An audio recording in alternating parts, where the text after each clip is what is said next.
모두 모여라! 예배 시간이다! 주변을 정리해요.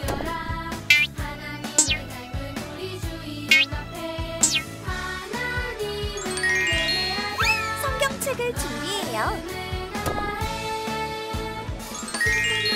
헌금을 준비해요.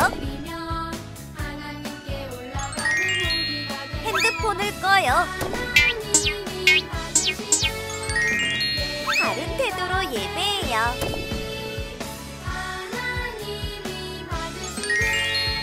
하나님이 기뻐하시는 예배 드려요.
우리에게 주신 하나님의 말씀 데살로니가전서 5장 16절에서 18절 말씀입니다. 자, 그럼 우리 함께 한 목소리로 읽도록 하겠습니다. 항상 기뻐하라, 쉬지 말고 기도하라, 범사에 감사하라. 이것이 그리스도 예수 안에서 너희를 향하신 하나님의 뜻이니라. 자, 오늘 말씀의 제목은 모든 일에 감사할 수 있는 이유, 모든 일에 감사할 수 있는 이유라는 제목으로 여러분들과 말씀을 나눠보도록 하겠습니다. 여러분은 설명서를 어떻게 사용하는지 알고 있나요? 설명서는 우리가 물건을 샀을 때 그 물건을 가장 잘 사용할 수 있도록 도와주는 지침서입니다. 그래서 우리가 모르는 문제를 만날 때 그 설명서를 읽으면 그 설명서를 통해서 우리가 몰랐던 문제들을 풀어나갈 수 있게 됩니다. 우리는 살아가다 보면 하나님이 우리에게 주신 목적을 잃어버려서 헤매일 때가 있습니다. 그럴 때마다 우리는 성경 말씀을 통해서 하나님이 우리를 향해서 하신 말씀이 무엇인지를 알아야 합니다. 그런데 만약에 이제 우리가 목적을 잃어버렸을 때는 어떻게 해야 할까요? 데살로니가 전서라는 이 편지는 사도 바울이 예수님의 재림이, 그러니까 예수님이 다시 오신다는 것을 머지않았다라는 생각에서 그 편지를 썼습니다. 그래서 그리스도인들은 예수님의 다시 오심을 기다리며 하나님의 뜻에 합당한 삶을 살아가라고 이야기합니다. 그래서 데살로니가 전서 5장 마지막 부분에서는 우리에게 이렇게 살아야 한다라는 것을 이야기합니다. 과연 바울이 우리에게 알려준 삶의 방식, 우리는 어떻게 해야 되는 것일까요? 첫 번째로 16절에서는 이렇게 등장하게 됩니다. 항상 기뻐하라. 항상 기뻐하라 라는 말은 어떤 의미로 들릴 수 있을까요? 여러분들이 기분이 좋으면 언제나 기쁨이 넘칠 것입니다. 그럴 때는 사람이 얼마든지 기쁠 수 있습니다. 그런데 문제는 이 기쁨이라는 것은 지나간다라는 거예요. 기쁨이 넘치는 순간이 있으면 반대로 슬픔이 찾아오기도 합니다. 어디 슬픔만 찾아오나요? 때로는 화도 나죠.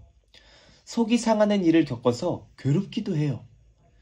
예를 들어보면 어떤 사람이 있었는데 이 사람은 굉장히 건강하던 사람이었습니다. 그런데 어느 날 건강하던 이 사람이 병에 걸려서 더 이상 기뻐할 수 없는 상황이 찾아오게 되었다고 가정한다면 이 사람은 항상 기뻐할 수 있을까요? 여러분은 어떻게 생각하나요? 아마도 기뻐할 수 없을 것입니다. 왜일까요? 건강이 사라졌기 때문입니다. 그러나 성경은 우리에게 이렇게 말합니다. 항상 기뻐하라. 그리고 또 다른 예를 들어볼게요. 기분 좋게 교회를 가는 길에 어떤 아저씨가 교회를 간다고 뭐라 해요. 그럼 여러분들은 기쁠까요? 기쁠 리가 없지 않을까요?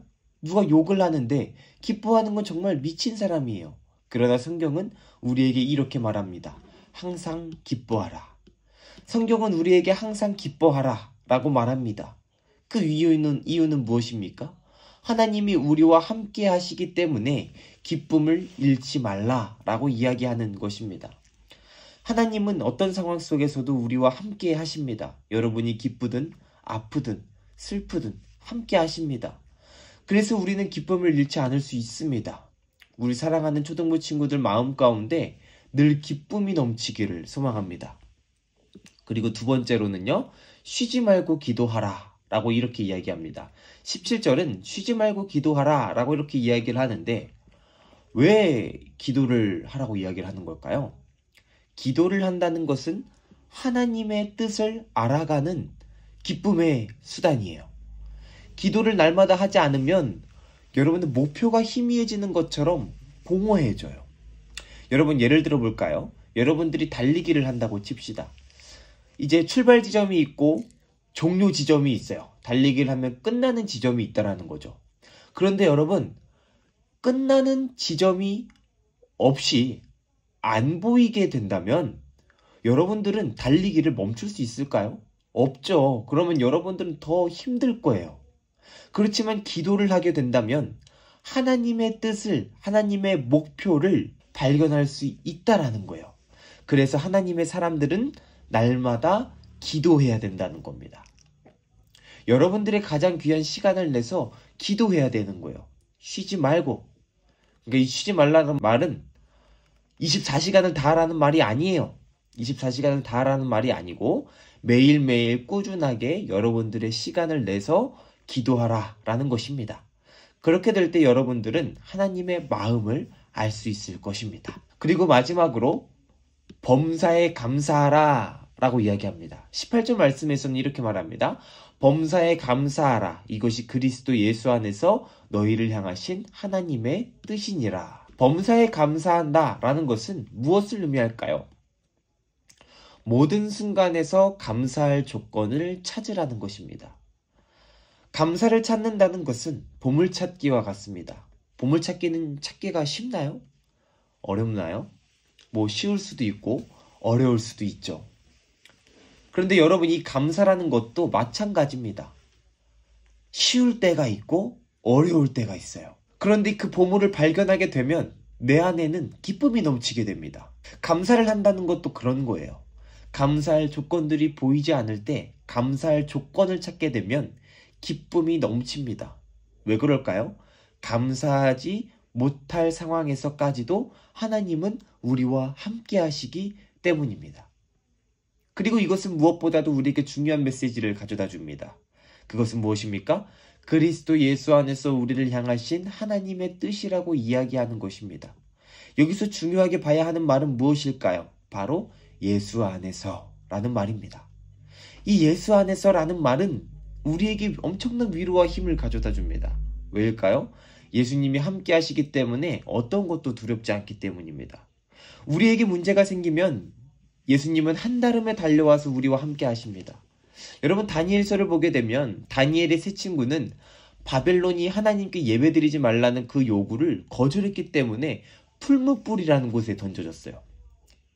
이 불은 쇠를 녹여버리는 엄청나게 뜨거운 불이었는데요. 그 풀무불에 던져졌는데 이 다니엘의 세 친구가 살아있었던 것이었습니다. 왜 그랬던 것일까요? 다니엘서 3장 25절은 이렇게 이야기합니다. 왕이 또 말하여 이르되 내가 보니 결박되지 아니한 네 사람이 불 가운데로 다니는데 상하지도 아니하였고 그 넷째의 모양은 신들의 아들과 같도다 하고. 분명 던져진 것은 3명이었는데 그곳에는 4명이 있었습니다. 그중 신들의 아들과 같았던 그 사람은 누구를 의미하는 것일까요? 바로 예수님을 의미하는 것이죠. 여러분, 그것이 예수님 안에 있는 거예요. 하나님의 백성은 두려울 것이 없습니다. 왜일까요? 예수님 안에 있기 때문이에요. 예수님 안에서 예수님이 우리를 지키시고 보호하시고 우리와 함께 하시기 때문입니다. 이것이 바로 예수 안에서라는 의미입니다. 그러니까 여러분, 감사하시길 바랍니다. 오늘 우리는 항상 기뻐하는 것을 배웠습니다. 이 말은 어떤 순간에도 우리가 기뻐해야 함을 의미합니다. 그리고 쉬지 말고 기도하는 것입니다. 시간을 정해서 하나님의 뜻을 발견해야 하는 것입니다. 그리고 마지막으로 범사에 감사해야 합니다. 이 말은 모든 순간에 감사할 조건을 찾아야 한다는 말입니다. 왜일까요? 예수님이 우리와 함께 하시기 때문에 감사하지 않을 것이 없다는 것입니다. 그러니까 여러분, 모든 일에 감사하시길 바랍니다. 하나님이 여러분들과 함께 하시고 여러분들 안에 계십니다. 우리 친구들 주기도문으로 예배를 마치고 다음 시간에 또 만나도록 하겠습니다.